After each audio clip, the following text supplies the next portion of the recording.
Assalamualaikum warahmatullahi wabarakatuh.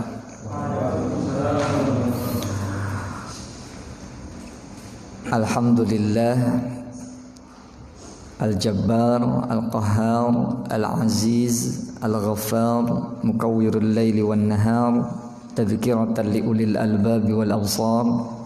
Asyhadu an la ilaha illallah wa asyhadu anna Muhammadar Rasulullah. Allahumma salli wa sallim ala sayyidina Muhammadin wa ala alihi wa sahbihi ajma'in. Qala Allah Ta'ala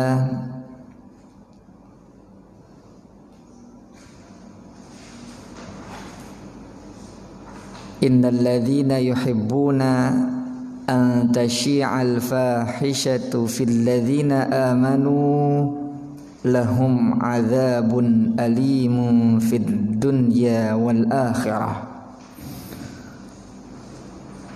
Shadaqallahul azim.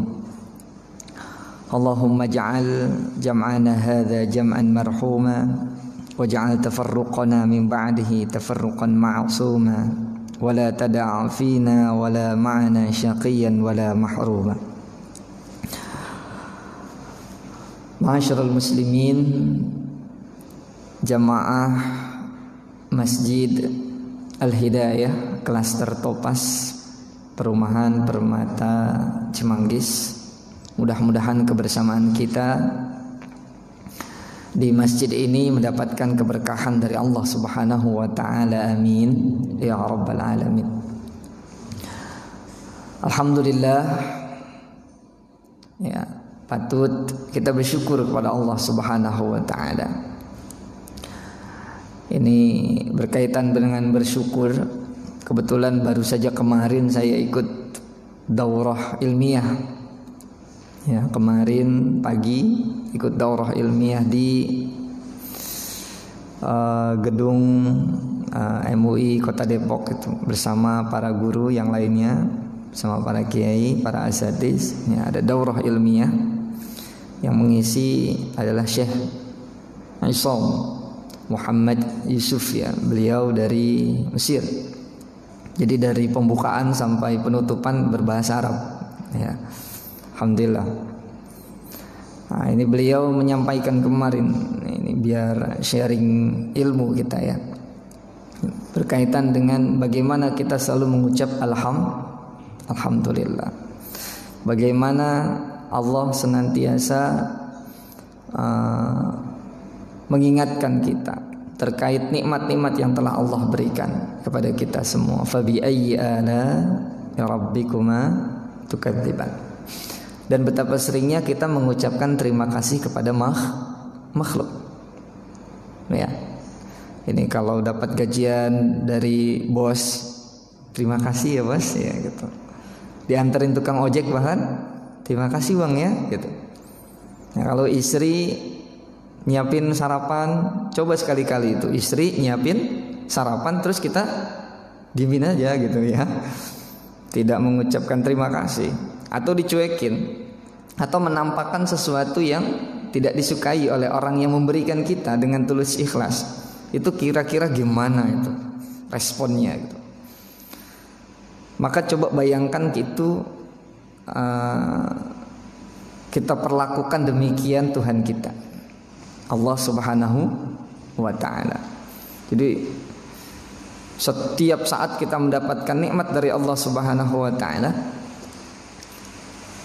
namun kita tidak pandai mensyukurinya. Nah, ini membahayakan, sangat membahayakan. Jadi wajar saja kalau Allah berfirman, la in syakartum la azidannakum wa la in kafartum inna azabi lasyadid. Ya, istri kita saja kalau kita puji, ya, kita puji-puji gitu, ya, masakannya enak nih gitu. Wah, enak nih gitu. Ya, sekalipun misalkan ya ada rasanya yang tidak pas di lidah kita, tapi kita ucapkan terima kasih, ya, kita puji-puji. Wah, senang sekali istri kita itu. Ini sudah nikah semua kan ya? Ada yang belum nikah ini. Wah, ada yang baju kuning di belakang ya. Ya, kamu sama bapak kamu berarti begitu. Ya, terima kasih ya. Wah, itu senang sekali. Ya, senang sekali. Ada potensi kemudian untuk besok-besok mendapatkan yang lebih baik lagi. Ya. Maka mudah-mudahan kita termasuk hamba-hamba Allah yang abdan syakura, yang hamba Allah yang pandai bersyukur.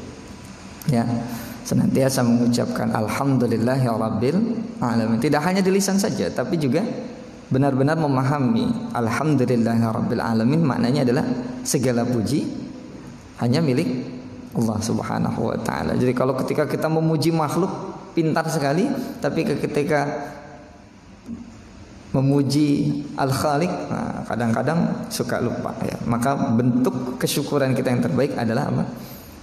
Imtithalul awamir wajtinabun nawahi. Jadi kita buktikan bahwa kita adalah hamba yang bersyukur dengan apa? Dengan menjalankan perintah-perintah Allah dan menjauhi segala larangannya. Mudah-mudahan ya kita semua bisa untuk senantiasa ingat dengan nikmat-nikmat Allah, sehingga kita tidak menjadi hamba-hamba Allah yang kufur nikmat ya. Salawat dan salam semoga selalu tercurah limpahkan pada baginda Nabi Muhammad sallallahu alaihi wasallam. Dan mudah-mudahan ya kita selaku umatnya bisa untuk senantiasa diberikan keistiqomahan. Yang pertama adalah dengan mempelajari sunnah-sunnah Rasulullah, lalu kemudian diberikan pemahaman yang benar terkait sunnah-sunnah Rasulullah, dan juga bisa menghidupkan selalu sunnah-sunnah Rasulullah. Dan kelak mudah-mudahan di yaumil akhirah kita mendapatkan syafaatul uzma dari baginda Nabi Muhammad sallallahu alaihi wasallam. Amin ya rabbal alamin. Baik. Ini sebenarnya tema kita pada bulan lalu ya.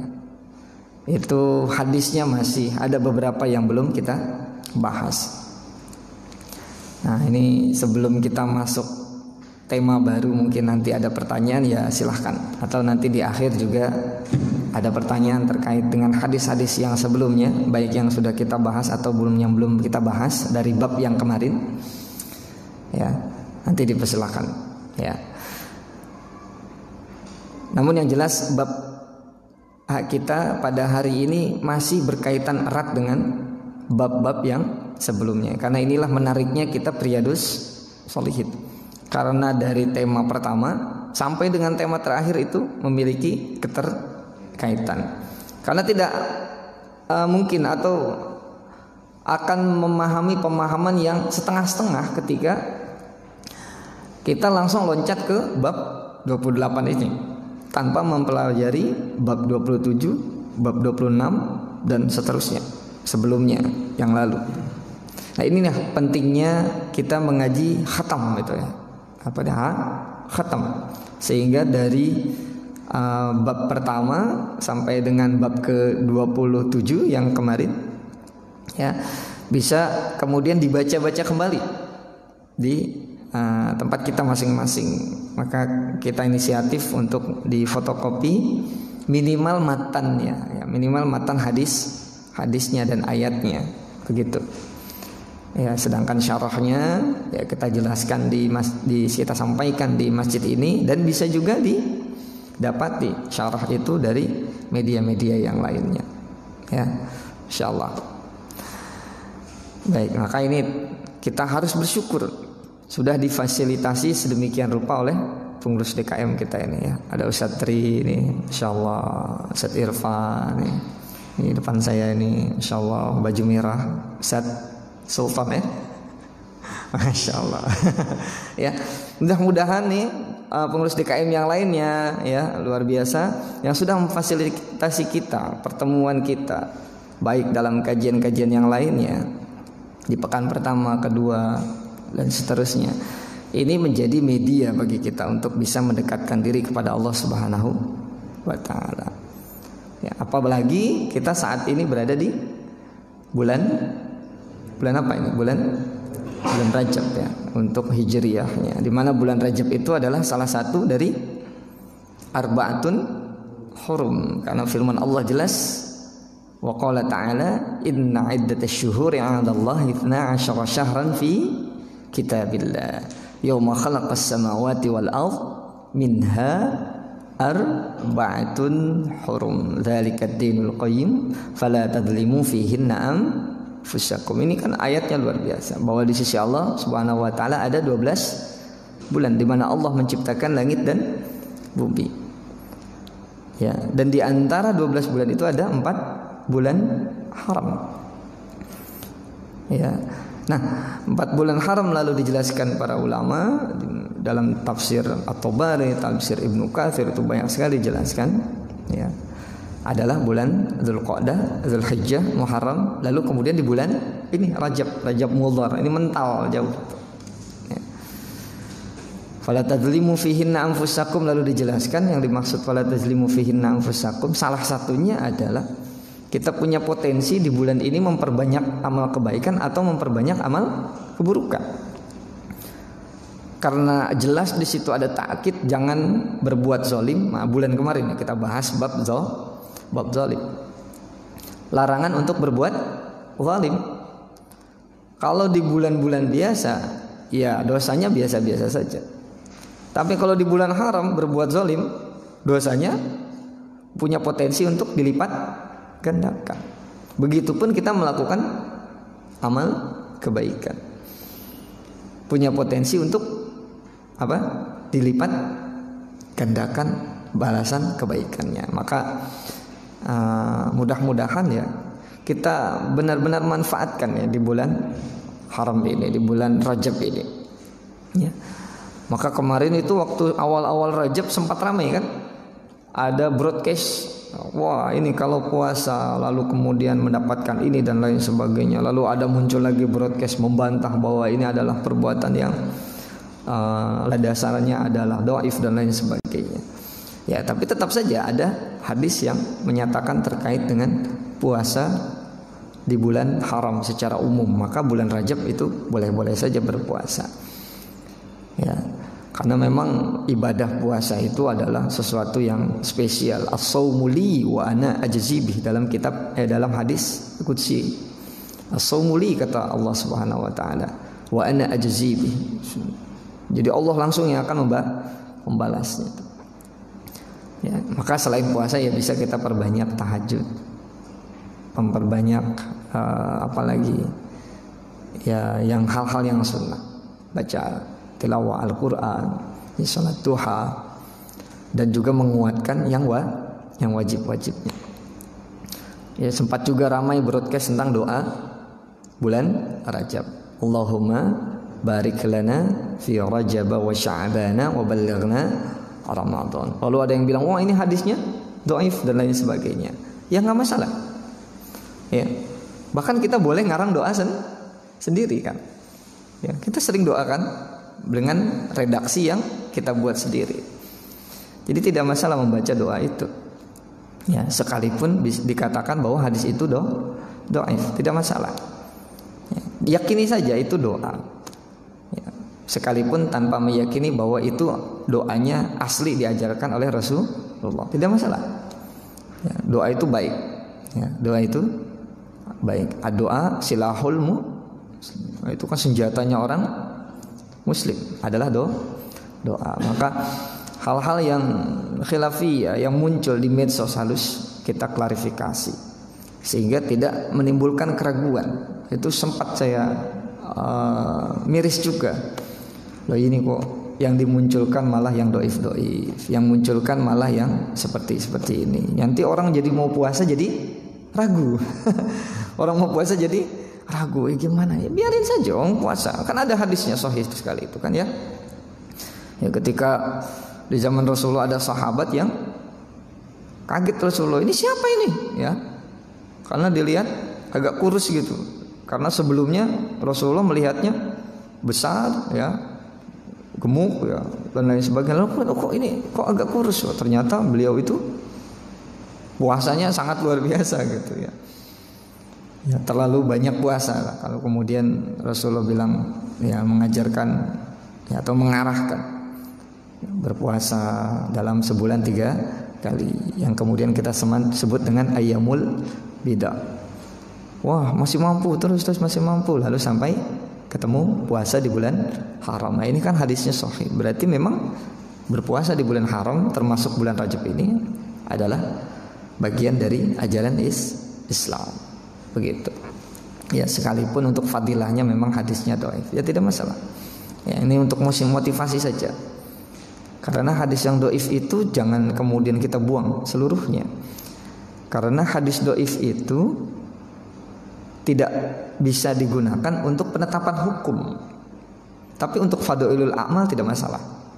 Ya, untuk memotivasi kita beribadah itu tidak masalah. Ya. Karena apa? Karena memang kita dalam hidup butuh motivasi. Nah, kalau motivasinya dari ayat Al-Quran, motivasinya dari sunnah Rasulullah, ini kan hebat. Nah, jadi ini penting untuk pembuka pada kajian kita subuh kali ini, karena kita bulan Rajab dan sekarang serba mudah mendapatkan informasi, maka kita harus pilih-pilih dari mana kita dapatkan informasi tersebut.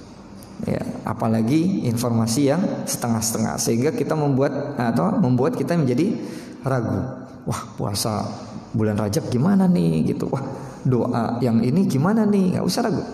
Yakin saja karena yang maha benar hanyalah Allah Subhanahu wa ta'ala. Jadi racikan-racikan ulama, ya, arahan-arahan ulama. Nah, ini kita simak baik-baik dengan memperhatikan aturan-aturan yang jelas, begitu. Jadi tidak sembarang mendengarkan dan juga tidak sembarang meninggalkan, begitu. Ya, harus adil kita. Baik, masyarul muslimin rahimakumullah, ya. Kita sebelum sambung ke bab ke-28 untuk menutup aib, ya. Menutup aib atau dilarang kita membuka rahasia umat Islam kecuali dalam keadaan darurat ini. Sebelumnya mari kita sama-sama membaca surah Al-Fatihah. Ini hujannya makin deras saja, insyaallah. Ini kita doakan ya saudara-saudara kita yang berada di wilayah rawan banjir. Kemarin di Juanda itu banjirnya lumayan juga tuh, jalan Juanda itu. Banyak motor yang putar balik ya. Teman-teman saya yang mau berangkat ke gedung MUI itu sampai putar balik karena tidak bisa lewat. Ini kita doakan ya, mudah-mudahan saudara-saudara kita yang berada di wilayah rawan banjir, ya, mudah-mudahan disabarkan oleh Allah Subhanahu wa ta'ala. Karena kemarin ya di Subang juga agak parah juga.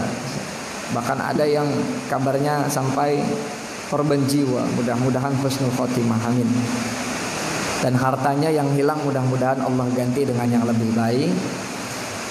Dan mudah-mudahan orang-orang yang dermawan ya dibukakan hatinya untuk bisa berbagi dengan orang-orang yang sedang tertimpa musibah itu. Ya, mudah-mudahan Allah senantiasa memberikan yang baik-baik untuk kita semua dan kita mampu mensyukuri nikmat-nikmat Allah yang baik-baik tersebut. Dan juga mudah-mudahan kajian kita ini bermanfaat dan ilmu yang kita kaji ini bisa membawa kebaikan untuk kita semua. Dan juga untuk muallif hadal kitab Syekh Imam An-Nawawi dan juga syekh-syekh yang telah mensyarah kitab Riyadhus Shalihin ini mendapatkan tempat di sisi Allah yang terbaik. Amin ya rabbal alamin. Ala hadhihi niyyah wa ala kulli niyatin salihah. Al-Fatihah. A'udzu billahi minasyaitonir rajim. Bismillahirrahmanirrahim. Alhamdulillahi rabbil alamin arrahmanir rahim maliki yaumiddin. Iyyaka na'budu wa iyyaka nasta'in ihdinas siratal mustaqim siratal ladzina an'amta 'alaihim ghairil maghdubi 'alaihim waladdallin. Rabbighfir lana wa liwalidayna. Amin. Bab ke-28. Bab satri auratil muslimin wan nahyi an isya'atiha li ghairi darurah. Jadi ini bab bagaimana Allah dan Rasulnya memerintahkan kepada kita untuk satri auratil muslimin. Satar itu penutup. Ya, ini satar gitu, penutup ya. Jadi menutup auratnya muslimin. Aurat di sini dikatakan artinya bisa aib, ya bisa rahasia. Ya bisa aib, bisa rahasianya umat Islam. Dan juga larangan untuk isya'ah. Ya, apa itu isya'ah? Isya'ah itu artinya menyebarluaskan. Kalau bahasa kerennya sekarang apa? Memviralkan. Ya, bahasa kerennya apa? Memviralkan. Ya, li ghairi darurah, kecuali ya memang dalam kondisi darurat. Nanti kita akan bahas itu. Jadi tidak boleh kita membuka aib atau rahasia kaum muslimin atau sahabat kita yang sesama muslim, kecuali dalam kondisi darurat. Nanti kita akan bahas bagaimana. Mengapa kok kita diperintahkan untuk menutup atau menjaga aib atau rahasia kaum muslimin? Ya. Kenapa? Karena khawatir ayatasallata ala idza. Khawatir kita itu menyakitinya. Ya. Dan bisa membahayakan saudara kita sesama muslim. Nah, ini kan berkaitan dengan hadis yang sebelumnya, di mana kemarin kita sudah menjelaskan bahwa satu muslim dengan muslim yang lainnya, satu mukmin dengan mukmin yang lainnya, kal bunyani yasuddu ba'duhu ba'dan. Seperti halnya bangunan yang saling menguatkan. Lalu kalau misalkan bangunannya kita hancurkan satu, berarti sama saja itu menghancurkan bangunan ukhuwah kita semua, bangunan kita yang telah kokoh ini. Maka kita harus tutupi itu aibnya. Ya. Bagaimana ini maksudnya? Khawatir kita mencelakakan ya sesama muslim, atau membuat mereka menjadi kecewa. Jadi, saudara kita kecewa dengan kita sendiri, atau merugikan, ya, merugikan saudara sesama kaum muslimin, atau membahayakan, atau membuat mereka sulit, atau nyusahin lah kalau bahasa kita. Ini adalah tema kita pada hari ini. Ayatnya adalah firman Allah Subhanahu wa taala surah An-Nur ayat 19. Wa qala Allah taala innal ladzina yuhibbuna an tasyi'a. Apa artinya? Sesungguhnya orang-orang yang suka ya tasyi'a, ini di syarahnya dipisah tasyi'a lalu baru fahisah. Maksudnya tasyi'a itu adalah ay tafsyu. Nah, ini menarik, ini bahasa Arab. Jadi kalau bahasa Arab, kalau saya tanya, ini lumayan nih nama-nama mufradat ya, kosakata. Kentut itu bahasa Arabnya apa kentut? Antum kan pernah belajar bahasa Arab ya. Kentut bahasa Arabnya apa itu? Kentut itu ada dua ya. Kentut itu ada yang bunyinya pes gitu ya. Ada yang bunyinya brot gitu ya. Maka ditemukan kosakata kentut itu bahasa Arabnya ada durot. Yang pertama adalah durot. Ya mungkin terinspirasi karena bunyinya itu. Durot gitu ya. Jadi durot. Yang satu kentut bunyinya pes. Nah bahasa Arabnya apa? Tafsyu ya. Tafsyu ya. Ini bahasa Arab menarik tuh ya. Tafsyu ya. Jadi orang membahasa Arabkan kentut dengan tafsyu. Padahal tafsyu itu maknanya luas. Artinya menebar. Karena kalau kentut itu aromanya menyebar. Gitu. Jadi fusya ya, tafsyu durat. Nah, tasyi'a itu makanya artinya tersebar, memviralkan tuh. Jadi kalau ya jadi senang memviralkan keburukan kaum muslimin, padahal dirinya adalah orang muslim juga. Ini kan bahaya ya. Ya, mohon maaf. Ada orang yang sudah meninggal. Nah, ini kan sempat viral tuh. Ada seorang meninggal, lalu kemudian mungkin karena ada yang salah dari orang yang telah meninggal ini, lalu dibuka aibnya. Ini kan bahaya sekali. Ini karena direkam jadi saya tidak perlu sebutkan namanya, ini kan bahaya ya. Akhirnya dibalas oleh pendukungnya, tidak terima bahwa si A ini sudah dianggap membuka aib panutannya. Lalu kemudian ketika ini yang meninggal balik lagi, katanya waktu itu tidak boleh membuka aib. Ya jangan membuka aib dong, ente gimana sih buka aib dan lain sebagainya. Ketika beliau meninggal aibnya dibuka. Kayak gitu terus saja. Ini bahaya. Padahal sesama muslim tapi saling membuka aibnya. Mungkin belum ngaji Riyadhus Shalihin bab 28. Masya Allah. Karena senang sekali memviralkan keburukan orang lain. Ini bahaya. Ya, begitu. Al-fahisyah itu artinya adalah keburukan. Dijelaskan di sini al-fi'lu al-qabih, ya, perbuatan yang buruk.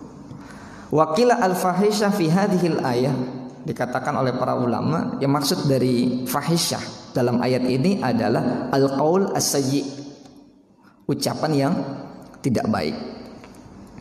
Yang berkaitan dengan apa? Fil ladzina amanu, ya, di kalangan orang-orang yang beriman. Jadi ya mohon maaf ya, beberapa hari yang lalu kan ada, ya katakanlah orang Islam lah masih syahadat, ya masih sholat, ya bahkan beliau sudah pernah haji. Lalu kemarin ketika beliau meninggal, habis orang membuka aibnya. Ini apa-apaan kayak begini ya. Ya. Padahal tidak boleh. Ini jelas dalam ayat Al-Quran surah An-Nur ayat 19. Ya. Qala Al-Qurtubi, ini mufassir ya, fil muhsinin wal muhsanat. Kalau kita bicara sejarah asbabun nuzul dari ayat ini adalah yang berkaitan dengan Aisyah wa Safwan. Ini kalau bicara asbabun nuzul. Karena nanti kita akan fahami ayat-ayat Al-Quran itu bisa al-ibratu, ya, ibarah itu menunjukkan kepada apa? Kepada tekstual atau kontekstual. Kalau bahasa kerennya apa? Tekstual atau kontekstual. Kalau tekstualnya berarti ini berlaku untuk umum. Tapi kalau secara kontekstual, bicara dari sisi sejarah asbabun nuzul, ini kan pernah kita dengar namanya hadis ifki, ya, hadisul ifki. Pernah dengar ya istilah hadisul ifki ya? Gosip ya. Berita hoax itu pernah terjadi di zaman Rasulullah. Yang menimpa siapa? Istrinya Aisyah, yang dituduh selingkuh dengan sahabat Rasulullah. Siapa namanya? Safwan. Jadi berita hoax itu tidak hanya berada di zaman sekarang saja. Dari zaman dulu sudah ada namanya hadisul ifki. Dan ayat ini berkaitan, asbabun nuzulnya berkaitan dengan itu. Jadi kan ceritanya gini ya, antum mungkin pernah mendapatkan cerita itu, bahwasanya Rasulullah itu kalau ingin berangkat keluar safar, perjalanan jauh, baik itu dalam rangka peperangan atau yang lainnya, perjalanan jauh, maka Rasulullah akan mengundi istri-istrinya. Istri antum berapa? 4. Kalau istri antum ada 4 atau 2, ya kalau mau perjalanan jauh harus diundi. Ngajak siapa gitu. Nah ini syariat juga ya. Tapi karena istri saya 1 jadi nggak perlu diundi. Ya. Ini kalau yang lebih dari 1 ya harus diundi. Mau pergi kemana? Mau ke Surabaya, ajak salah satu. Ya, mau kemana? Wow. Nah, diajak salah satunya lah diundi. Nah Rasulullah mengundi istrinya, lalu keluarlah nama Aisyah dalam perjalanan jauh. Singkat cerita, kemudian jadi istri Rasulullah itu dibawa lewat naik unta. Untanya itu ditutup, ya apa kayak film-film gitu ya. Jadi nggak kelihatan. Siti Aisyah itu tidak. Kita sebutnya Siti Aisyah, aslinya namanya Aisyah saja ya. Indonesia kan kreatif ya. Ditambahin Siti Aisyah. Siti itu singkatan dari Sayyidati. Jadi nggak apa-apa. Ya kalau ada yang nyalah-nyalain ya berarti nggak ngerti Siti itu artinya apa. Siti itu singkatan dari Sayyidati. Ya, ini kreativitasnya orang Indonesia. Jadi Siti. Jadi Aisyah itu. Jadi Aisyah itu naik apa? Onta. Di atasnya seperti ada tandu ya, dan tertutup, jadi tidak ketahuan, tidak bisa dilihat oleh siapapun karena saat itu sudah ada perintah hijab. Sebelumnya nggak masalah ya. Karena ada perintah hijab, maka Aisyah ini naik onta tapi tertutup di atasnya dengan ada tanduknya di atasnya. Ya, begitu. Nah, bahkan juga ada yang mengatakan tanduk itu kadang-kadang dipikul ya, untuk menaikkan ke ontanya itu dipukul. Kadang dibawa juga. Nah, suatu saat rombongannya berhenti, lalu kemudian Aisyah punya keperluan karena beliau ingat kalungnya itu jatuh ya. Kalungnya itu jatuh di perjalanan, lalu ini adalah kalung kesukaannya, lalu dia nyari. Pas beliau lagi ada keperluan begitu, ditinggal sama rombongan.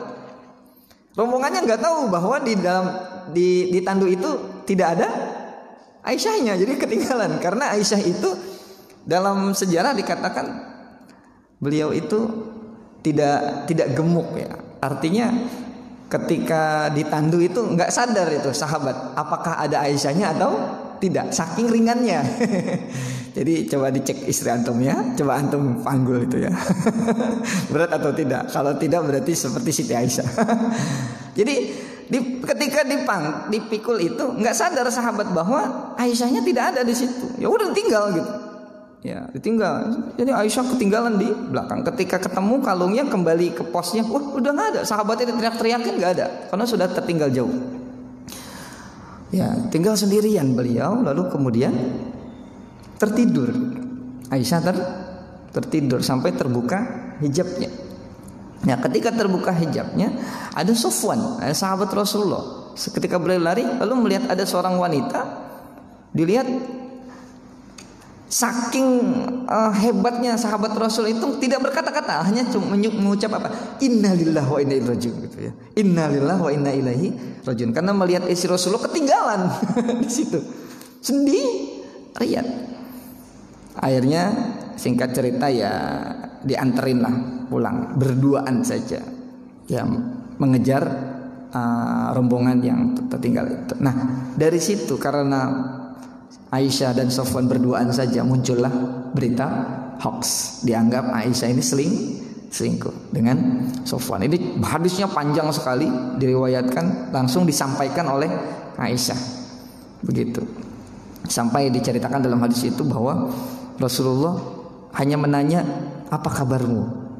Hanya menanya apa kabarmu?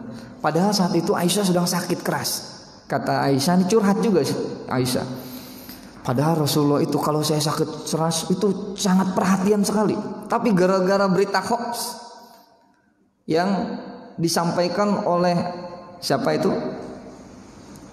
Ubay bin Salul ya. Ini kacau sekali ini orang ini ya. Ini yang pertama kali memviralkan. Ya. Lalu Rasulullah mungkin termakan cemburu. Ya Rasulullah juga bisa cemburu itu. Wah, sama Aisyah istri Rasulullah itu. Nah, ini hadisul ifki. Nah, ini ayat ini sebenarnya secara asbabun nuzul berkaitan dengan hadisul ifki yang kemudian diklarifikasi langsung oleh Allah Subhanahu wa taala. Nah, ini bahaya sekali. Jadi tidak boleh kita untuk memviralkan sesuatu yang buruk. Yang terkait dengan orang-orang muslim dan mukmin. Ini bahaya ya. Begitu. Ancamannya apa? Ancamannya azabun alimun fid dunya wal akhirah. Insyaallah. Jadi akan mendapatkan azab di dunia dan di akhirat. Di dunia dapat apa? Bil haddi bil qadhaf. Dia akan mendapatkan qadhaf. Qadhaf itu adalah perbuatan karena sudah menuduh orang baik-baik ya, termasuk di sini muhsinin wal muhsanat. Jadi baik laki-laki ataupun perempuan. Jadi menuduh, menyebar berita hoax, lalu kemudian menuduh yang tidak benar. Balasannya apa? Haddul qadzab. Haddul qadzab itu. Had itu apa sih? Had itu adalah ketentuan hukum yang sudah dijelaskan dalam Al-Qur'an ataupun hadis. Seperti apa? Berzina, az-zaniyatu waz-zani fajridu kulla wahidin minhuma mi'ata jaldah. Itu surah An-Nurnya itu. Jadi kalau orang yang berzina dia apain? Dicambuk 100 kali. Kalau mencuri asyariku wasyarikatu faqta'u aydiyahuma. dipotong tangan. Ini namanya haddun. Lalu kalau orang yang suka menyebar hoax, ya, menuduh orang baik-baik dengan tuduhan yang tidak baik, apa diapain itu? Ayatnya apa ini? Walladzina yarmunal muhsanat, ya, bagi orang yang telah menuduh wanita baik-baik, ya, melakukan perzinahan. Kasus di sini adalah siapa? Aisyah yang dituduh selingkuh dengan sahabat Rasul siapa? Sofwan. Diapain itu? Walam ya'tu bi arba'ati syuhada fajlidu, diapain itu? Dicampuk dengan samanina jaldah, 80 cambukan. Itu namanya haddul qadzab. Nah, ini bahaya sekali. Fid dunya wal akhirah, dan di akhirat nanti binari lihaqqillah, dia akan masuk neraka. Mas, bahaya. Nauzubillahi min dzalik. Nah, ini hati-hati kita. Kenapa? Karena sekarang kita ini berada di kondisi, ya, sedemikian rupa kita bisa akses informasi. Jadi kalau kita baca akses informasi dari A, yang salah B. Tapi kalau dari sumber B yang salah A. Ini kan repot kita. Kita sudah terlanjur memviralkan sebuah berita yang belum terverifikasi kebenarannya. Nah, ini kan bahaya. Bisa jatuh kepada perkara seperti itu. Ya. Karena al-ibratu, kata ulama, al-ibratu la bi khususis sabab. Jadi ibarah itu tidak dikhususkan kepada sebabnya, kata ulama. Tapi meskipun ada yang mengatakan sebaliknya. Maka kalau kita pakai konteks seperti itu, maka ayat ini berlaku umum, bisa berlaku untuk kita semua juga. Tidak hanya berlaku untuk yang telah memfitnah Aisyah dan Sofwan. Nah, ini kita harus hati-hati. Jangan sampai kita ikut memviralkan sesuatu dan ternyata sesuatu itu adalah fitnah. Ini bahaya. Maka kita harus hati-hati. Baik, kita sambung dulu. Hadisnya adalah wa an Abi Hurairah radhiyallahu anhu anin Nabi sallallahu alaihi wasallam, la yasturu 'abdun 'abdan fid dunya illa satarahullah yaumal qiyamah. Ini ada syarahnya di bawah itu. Ya. Ada syarahnya. Apa ini? Dari Abu Hurairah, bahwasanya dari Rasulullah sallallahu alaihi wasallam. Jadi Rasulullah pernah bersabda, apa bunyi? La yasturu 'abdan. Abdan di sini ai insan walau kana mukallafan. Jadi abdun itu identik dengan budak. Tapi maksudnya budak di sini juga termasuk yang hur, merdeka. Artinya abdun di sini maknanya luas. Insanun, manusia, baik yang merdeka ataupun budak. Jadi barang siapa atau maksudnya di sini apa? Tiada seorang hamba pun, ya, hamba pun. Jadi siapapun, baik yang budak ataupun yang merdeka, yang ngapain? Yang menutup celah. Jadi menutup aib.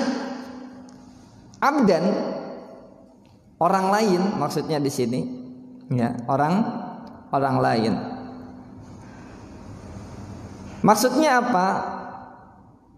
Bisyarri wal adza ala zanbi madar. Orang itu punya masa kelam, ya. Orang itu punya masa kelam. Ini kan sekarang modelnya gini, Ustaz. Ya, ini pola kriminalisasi, ya. Pola merusak nama baik orang lain. Jadi yang dicek adalah track record. Jadi orang yang punya musuh sama saya, misalkan, dia akan ngorek-ngorek kesalahan saya tahun lalu. Kalau bisa waktu masih bujangan dulu, gitu. Gitu kan ya, faktanya kan sekarang gitu. Kalau musuh politik begitu, wah ini orangnya terlalu baik zaman sekarang. Mungkin dulu dia pernah berbuat buruk. Akhirnya yang diangkat adalah permasalahannya yang sudah lalu, permasalahan yang sudah lewat, permasalahan yang ketika dia sudah taubat diangkat-angkat. Ini kan bahaya kayak gitu. Ya. Dan ini sudah terjadi di zaman sekarang itu. Orang kalau sudah nggak suka, dia akan track recordnya, melihat sejarah masa kelamnya. Untuk menjatuhkan tujuannya. Ini kan bahaya. Ya. Maka ini dikasih motivasi oleh Rasulullah SAW. Jadi barang siapa, jadi yang menutup aib orang lain, di dunia ini, maka dia akan mendapatkan illa satarahullahu yaumal qiyamah. Nanti di yaumil qiyamah itu Allah akan menutup celahnya. Karena semua kita kan punya aib. Ya, kita dihormati oleh orang lain karena memang Allah sedang menutup aib kita. Ya kalau Allah buka aib saya atau aib antum, wah kita sudah dimaki-maki oleh orang lain. Jadi Allah itu senang sekali menutup aib hambanya. Bagi siapa? Bagi hambanya yang suka menutup aib saudaranya sesama muslim. Jadi jangan kebaliknya. Kalau sekarang kan ini kan saling memviralkan, saling membuli, saling membuka aib padahal sesama umat Islam. Ini bahaya sekali. Ini bahaya sekali. Bagaimana cara Allah menutup aib kita di yaumil qiyamah? Di sini dijelaskan ya. Bagaimana caranya? Ya. Bi ayyamhu dzanbahu, dengan cara menghapus dosanya. Jadi kan nanti di yaumil qiyamah itu kan ditimbang amal kebaikan dengan amal keburukan. Nah, kalau sudah dimaafkan berarti amal kebaikannya sudah naik beratnya. Karena yang buruknya sudah dimaafkan. Kenapa kok dimaafkan? Karena ketika di dunia ia menutupi aib saudaranya. Wala yas'aluhu, dengan cara yang kedua adalah tidak menanyakan. Karena nanti di yaumil qiyamah itu kan identik semuanya ditanyakan. Mulut selama di dunia dipakai untuk apa? Ya, tangan, telinga, kaki, harta dan lain sebagainya itu kan akan dimintakan pertanggungjawabannya. Makanya dalam keterangan kita dapati bahwa orang miskin yang soleh dengan orang kaya yang soleh, duluan orang miskin yang soleh masuk surga. Kenapa? Pertanyaannya sedikit.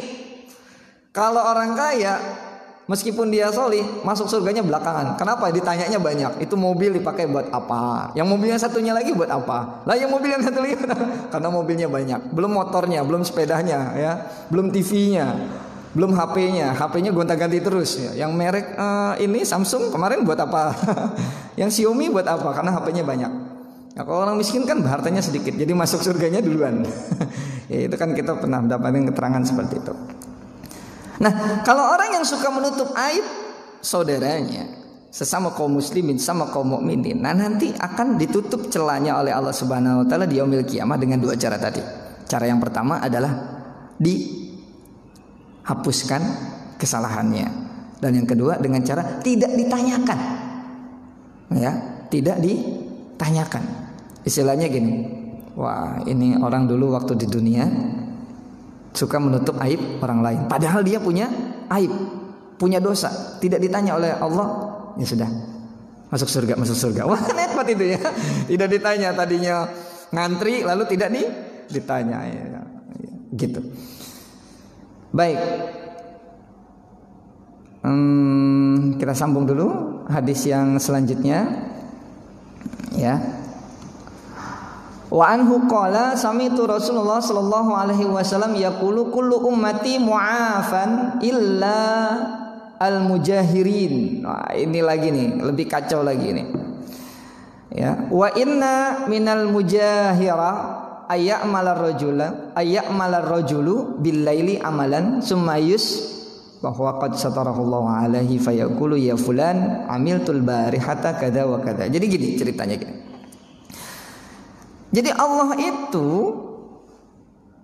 selalu memaafkan kesalahan hamba-hambanya, orang-orang muslim, orang-orang mukmin. Kecuali siapa? Mujahirun. Mujahirun ini juga kadang muncul juga di era yang sekarang. Jadi gini, mungkin ada di antara kita, ya, hari ini ya, pagi ini ya, atau malam melakukan sebuah keburukan. Tapi nggak ketahuan sama orang lain. Mungkin dia tidak salat subuh misalkan ya. Tadi subuh tidak salat subuh. Nggak ketahuan sama orang lain. Atau tidak salat maghrib atau tidak salat isya. Atau melakukan keburukan yang lainnya. Misalkan mencuri. Ataupun perbuatan yang lainnya. Itu Ditutup aibnya oleh Allah Subhanahu wa taala. Orang-orang kagak pada tahu. Lalu kemudian dia buka aibnya sendiri. Tahu nggak? Kemarin, tahu nggak itu? Tuh, yang katanya sendalnya hilang. Iya, udah repot itu masjid. Iya, tahu nggak ente? Kenapa? Itu sendalnya aneh ngumpetin tahu. Jadi gitu. Ngawur, ini orang ngawur. Padahal aibnya sudah ditutup oleh Allah, lalu kemudian dia buka sendiri. Ya, tahu nggak? Kemarin berita yang viral itu, yang bikin hoax itu, yang bikin gempar jagat maya itu, tahu nggak ente tentang itu? Oh iya tahu, aneh dapet tuh. Keren kan, keren? Kok keren? Kenapa emang? Bikinan aneh tuh. Ini kacau orang yang kayak begini. Orang yang kayak gini ini, ya, tidak dimaafkan oleh Allah Subhanahu wa taala karena dia menampakkan keburukannya sendiri. Padahal Allah sudah menutup aibnya. Jadi hadis ini sebenarnya istinbatnya adalah bagaimana kita selaku kaum muslimin senantiasa bersyukur kepada Allah Subhanahu wa taala yang masih menutup aib kita. Jadi ketika kita melakukan kesalahan, yang kita lakukan adalah bersyukur, ya Allah terima kasih, Engkau telah menutup aibku. Lalu kemudian melakukan sebuah kebaikan. Karena apa? Ittaqillah haitsu ma kunta wa atbi'is sayyi'atal hasanata tamhuha. Ketika kita melakukan perbuatan buruk, maka kita lakukan perbuatan baik, sehingga perbuatan baik itu menghapus dosa atau kesalahan kita semua. Ya, jangan kemudian malah bangga dengan perbuatan dosa. Ini maksudnya adalah hadis ini tidak boleh bangga dengan perbuatan yang salah. Bangga dengan dosa. Nauzubillahi min zalik. Orang ini kacau nih, belangsak dia di dunia dan di akhirat. Baik, ini keterangannya panjang, nanti kita bisa kembangkan dalam tanya jawab. Nah, ini hadis yang ketiga. Ini juga penting juga ya. Hadis yang ketiga, wa anhu anin Nabi sallallahu alaihi wasallam idza zanatil amatu fatabayyana zinaha falyajlidha. Ini redaksinya ada yang falyajlidha, ada yang falyajlidha. Nah, ini beda redaksi saja. Falyajlidha maknanya sama. Al hadda wa la yusarrib 'alaiha thumma in zanatit thaniyata falyajlidha al hadda wa la yusarrib 'alaiha thumma in zanatit thalithata falyabiha walau bihablin min sya'rin. Jadi hadis ini menceritakan ya, kalau misalkan nih zaman dulu ya, zaman sekarang kan tidak ada. Kalau misalkan kita punya budak ya, budak perempuan. Zaman dulu kan ada perbudakan. Pertama terbukti dia terbukti melakukan perzinahan. Bukti yang nyata. Ini syarahnya di sini ada ya. Nih, syarahnya panjang sekali. Bagaimana cara kita tahu bahwa ia telah terbukti? Nah, ini tadi hadisnya tema kita itu kan tidak boleh membuka aib sesama kaum muslimin atau mukminin, itu tidak membuka aib. Tapi dalam kondisi terpaksa boleh membuka aib. Contohnya adalah dalam hal ini kita diminta persaksian misalkan. Kita tahu bahwa si A ini berzina. Nah, dalam hal seperti ini maka kita boleh membuka aib. Jadi bedakan ya. Jadi tidak boleh membuka aib dalam beberapa hal, tapi dalam beberapa hal justru kita diminta untuk membuka aibnya. Contoh misalkan dalam persidangan, ya, ingin membuktikan bahwa dia adalah pezina atau tidak. Kebetulan kita saksinya, lalu belajar hadisnya setengah. Wah, ini kan kata dalam kitab Riyadhus Shalihin, barang siapa yang menutup aib saudaranya di dunia, maka Allah akan menutup aibnya nanti di yaumil akhir. Lalu ketika ditanya, ya, ini saksinya ada wah, bagaimana ini? Betul tidak dia mencuri atau betul tidak dia berzina? Karena dia menganggap ini sesama muslim dan mukmin, lalu kemudian ditutupi aibnya. Ini tidak boleh. Ini adalah tidak tidak boleh. Kaidahnya apa? Ad-dororu yuzalu. Satu yang membahayakan harus dihilangkan. Nah, ini kan membahayakan. Jika pelaku zina kita tutup-tutupi, nanti kan membawa malapetaka buat banyak orang. Jadi ada aib yang harus kita tutupi, tapi ada juga aib yang harus kita buka dalam kondisi-kondisi tertentu. Nah, jadi kalau ada pezina, fal yajlidha al-hadda. Jadi sudah terbukti, buktinya apa? Buktinya itu bisa 3. Di sini dikatakan biru'yatihi, menyaksikan langsung bahwa ia berzina, au iqrariha, ya, dengan terbuktinya bisa dengan penglihatan atau dengan bukti-bukti yang lainnya. Dengan ikrar itu maksudnya adalah pengakuan dia sendiri, ya. Karena zaman Rasulullah kan ada yang mengaku, ya Rasulullah saya telah berzina, berzina. Itu namanya ikrar. Au iqamati bayinati azina, atau bukti nyata, misalkan tiba-tiba hamil, itu kan berarti sudah berzina. Jadi ada 3 kemungkinan buktinya. Kalau 3 buktinya udah kuat, dia tidak boleh menutup-nutupinya. Maka dia harus dicambuk. Cambuknya bagaimana kalau wanita yang budak? Khomsuna sultan, 50 cambukan. Dari mana angka 50? Nah, ini angka 50 dari mana? Angka 50 adalah setengah dari 100. Karena cambuk untuk orang yang merdeka, azaniyatu wazani fajridu kulla wahidin minhuma mi'ata jaldah. Jadi kalau orang merdeka berzina maka dicambuk 100 kali. Tapi kalau budak setengahnya, nisfun. Jadi 50. Ini sistem kias namanya itu. Ya, begitu. Tapi ada dengan syaratnya. Apa syaratnya? Wala yusarrib 'alaiha. Tidak boleh kita mencelanya. Sekalipun kita tahu bahwa ia pezina, tetap saja tidak boleh mencelanya. Dengan kata-kata di sini, nahwa ya zaniyah, wahai pezina. Ya fajirah, wahai orang yang melakukan perbuatan dosa. Tidak boleh. Tapi kadang kita sudah terlanjur seperti itu dengan orang yang tidak kita sukai, sampai dimaki, padahal masih sama-sama sholat, sama-sama zakat. Kita maki-maki sedemikian rupa karena faktor tidak suka kita. Ini bahaya.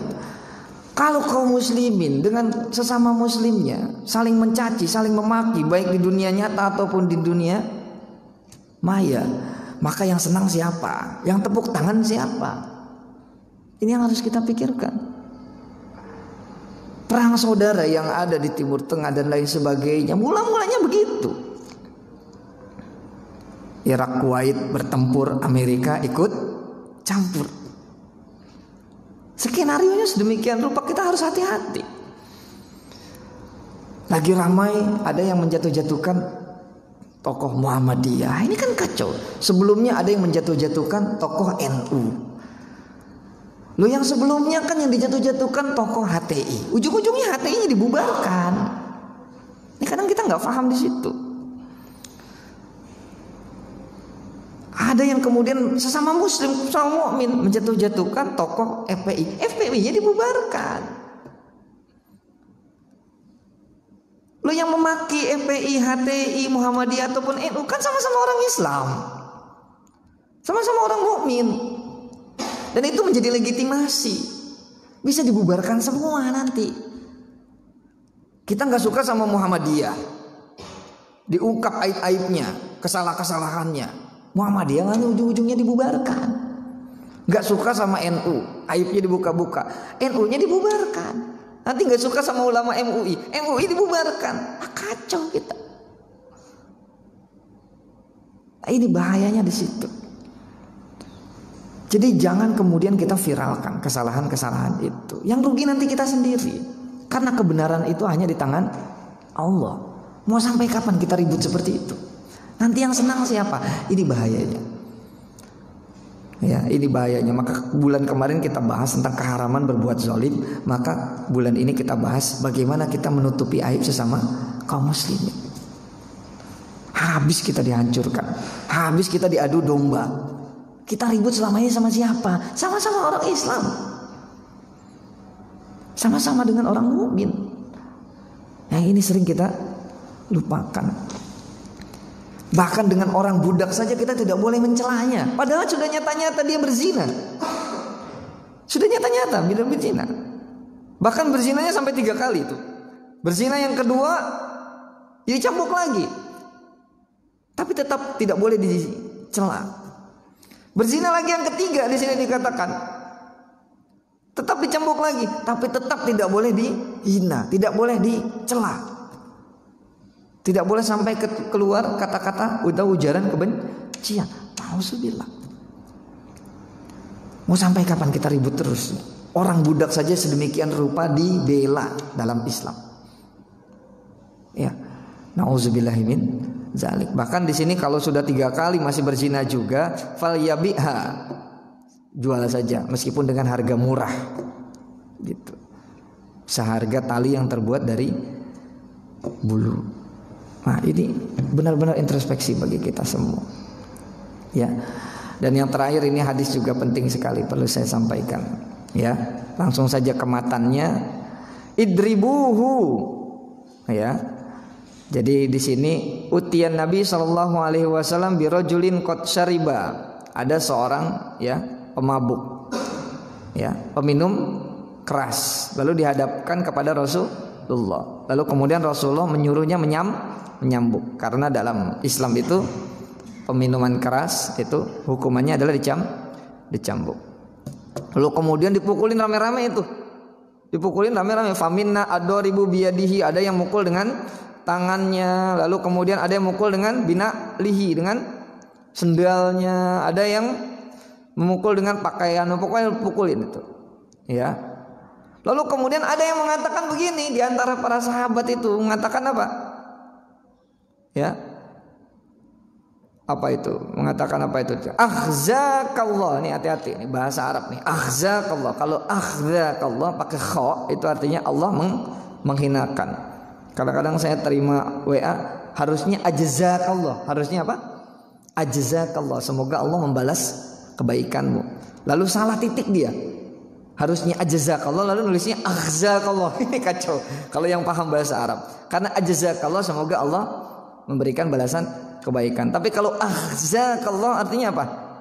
Semoga Allah menghinakan kamu, akan bahaya. Jadi ini nyata-nyata. Di zaman Rasulullah ada seorang pemabuk. Dia seorang muslim tapi pemabuk. Kan zaman sekarang ada juga orang muslim tapi pemabuk. Nah, lalu didapatkan hukuman dipukul. Rasulullah mengizinkan untuk dipukul karena memang hadnya, hukumannya adalah dicambuk.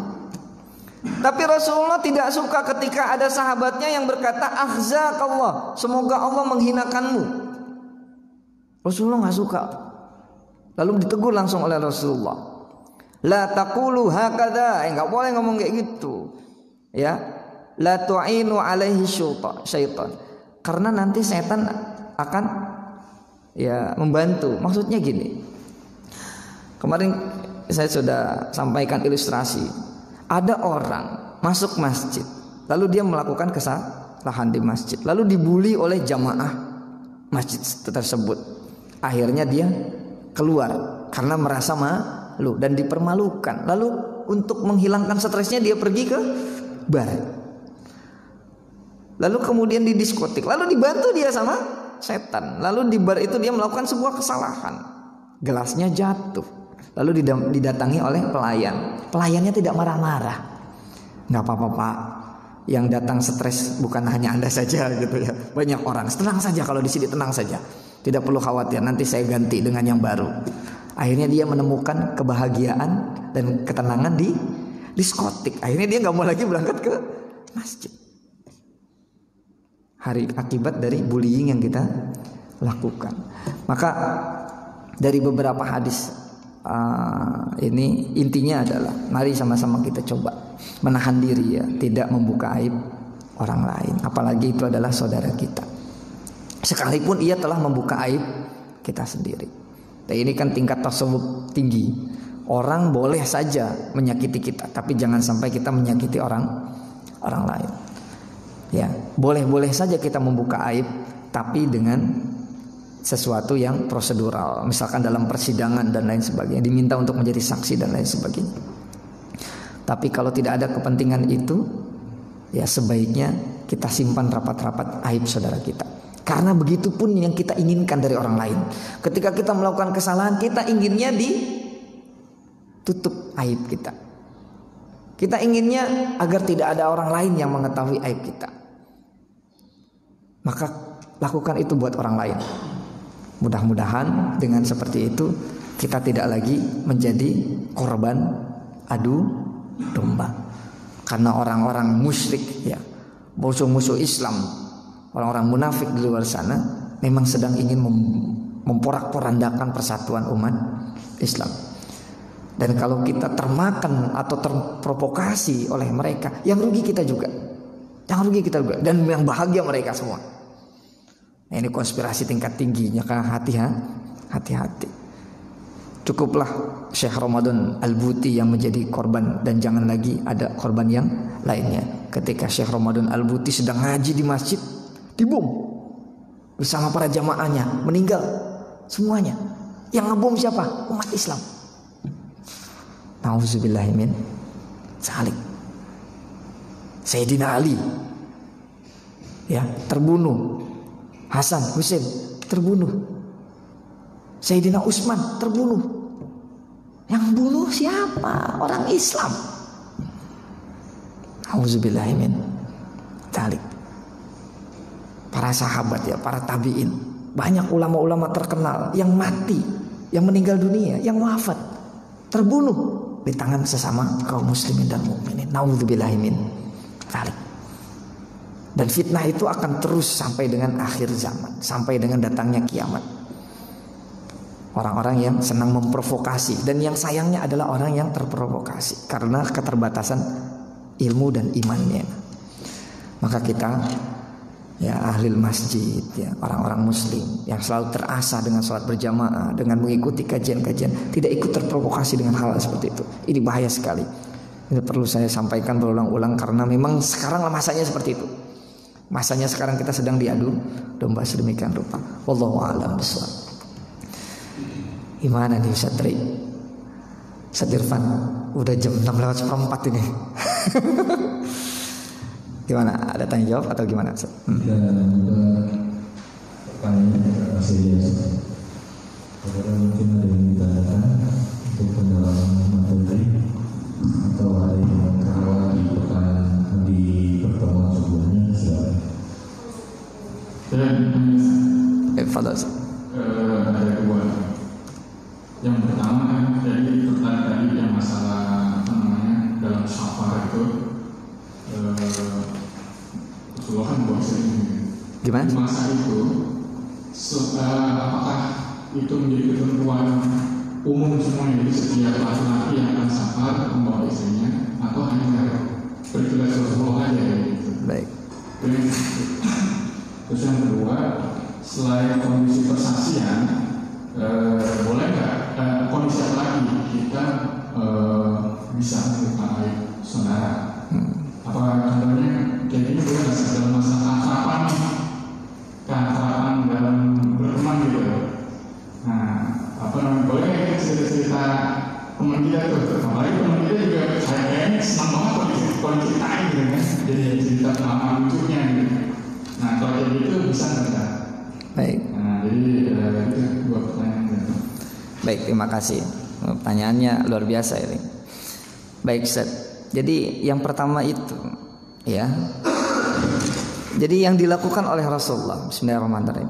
Yang dilakukan oleh Rasulullah itu menjadi syariatnya untuk kaum muslimin. Karena yang disebut dengan sunnah, ya, adalah ma sadara an-nabi sallallahu alaihi wasallam, yang disandarkan kepada Nabi sallallahu alaihi wasallam, qaul, fi'al, taqrir, iqrar, baik perkataan atau perbuatan atau ketetapan. Maka yang dilakukan oleh Rasulullah ini adalah menjadi syariat Islam. Karena di zaman sebelumnya, ya, sebelum Rasulullah melakukan itu, mungkin ada juga yang melakukan itu, atau mungkin ada yang belum melakukan itu. Contoh sederhananya adalah jilbab ya. Contoh sederhana adalah jilbab. Jilbab sebelum Islam sudah ada. Jilbab sebelum Islam sudah ada. Lalu kemudian disyariatkan. Kemudian jilbab menjadi bagian dari syariat Islam. Jadi bukan berarti wah jilbab itu tidak ada dalam Islam. Karena sudah ada di zaman jahiliyah. Betul, sebelum zaman jahiliyah sudah ada. Tapi dalam Islam disyariatkan. Sehingga jilbab yang tadinya bukan bagian dari Islam menjadi bagian dari Islam. Jadi konstruksinya seperti itu. Ya, termasuk juga hal yang demikian. Di zaman dulu ada kebiasaan seperti itu. Lalu kemudian Rasulullah melakukan itu. Maka menjadi sunnah. Karena perintah itu ada dua kemungkinannya, bisa menjadi wajib atau bisa menjadi sunnah. Hukum asalnya al-amru, ya, hukum asalnya adalah lil wujub. Al-aslu fil amri lil wujub, untuk sebuah kewajiban. Ya. Tapi kalau ada dalil lain lalu menjadi sunnah. Sama dengan yang tadi. Menjual budak yang kurang ajar tadi ya, menjual budak kurang ajar. Kan sekali berzina dikasih hukuman, sekali berzina dikasih hukuman, sekali berzina dikasih hukuman. Yang ketiga kali udahlah, nggak usah dipakai lagi, jual saja dengan harga murah. Jual saja itu kan kata perintah. Kata perintah di sini kalau dalam kitab Dalil Falain dijelaskan. Perintahnya kalau jumhurul ulama mengatakan perintah untuk menjual budak yang kurang ajar seperti ini hukumnya sunnah. Kenapa? Karena diperintahkan oleh Rasulullah. Hukumnya sunnah. Jadi jangan dipertahankan. Tapi kata Imam Daud Adz-Dzahiri wajib, karena perintah Rasulullah itu wajib dilaksanakan. Nah, jadi antum tinggal pilih mazhab yang mana. Karena Imam Daud Adz-Dzahiri itu senang dengan yang zahir-zahir. Jadi kalau antum punya istri 3 atau 4 mau berperjalanan, kalau ikut jumhur sunnah mengundinya. Tapi kalau mau ikut mazhabnya Daud Adz-Dzahiri wajib mengundinya. Gitu Ustaz. Kurang lebih ya, wajib mengundinya. Jadi demikian. Ya, yang kedua, apa saya tadi yang kedua ya? Saya nggak bawa pulpen tadi. Oh iya, batasannya ya. Untuk persaksian.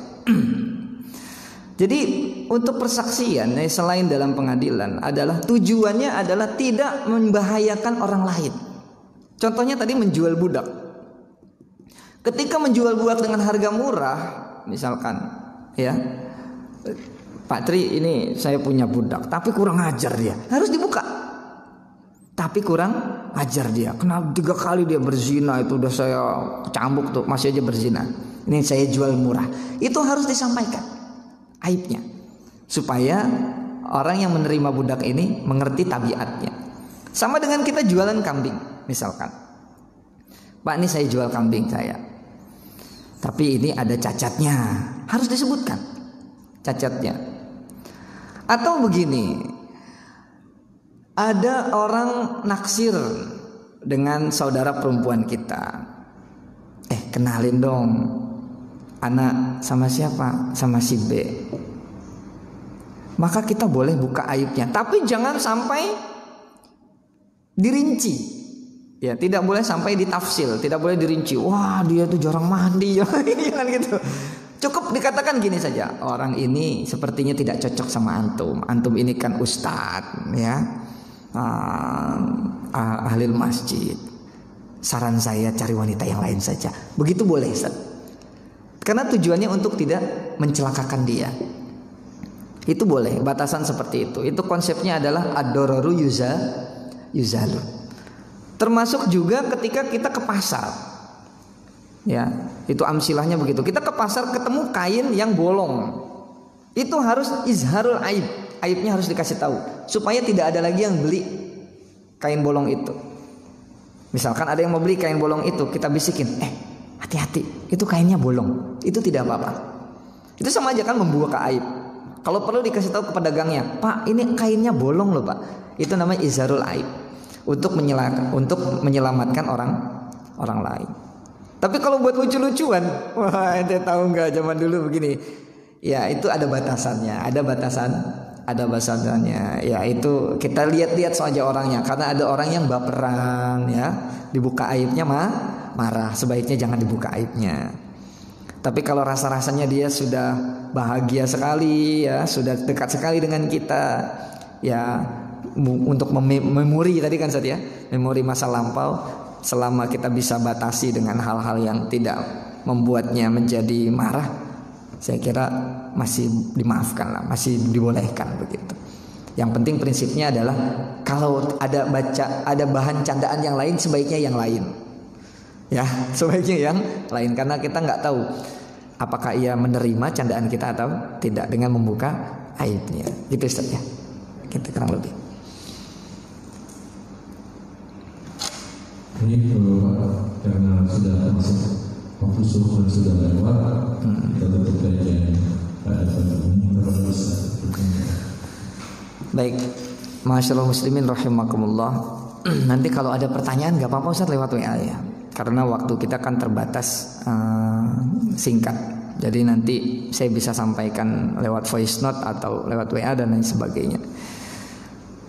Karena banyak hal-hal penting yang perlu kita tahqiq ya, perlu kita takkid juga.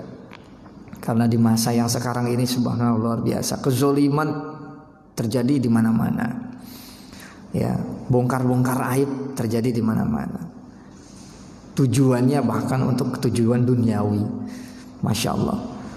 Sedemikian rupa kita diadu domba, dan kadang-kadang kita tidak sadar sedang diadu domba. Bahkan tidak sedikit di antara kita yang senang sekali memprovokasi orang lain, dan senang sekali ketika orang lain terprovokasi dengan ungkapan yang kita lakukan. Ini hati-hati. Kenapa? Kita tidak tahu mana yang benar. Tentang masalah vaksin, kita tidak tahu mana yang benar. Tentang ini dan itu, kita tidak tahu mana yang benar. Kita hanya dapat informasi dari A yang bilangnya benar, tapi dari B bilangnya salah. Allahu a'lam, kita nggak tahu.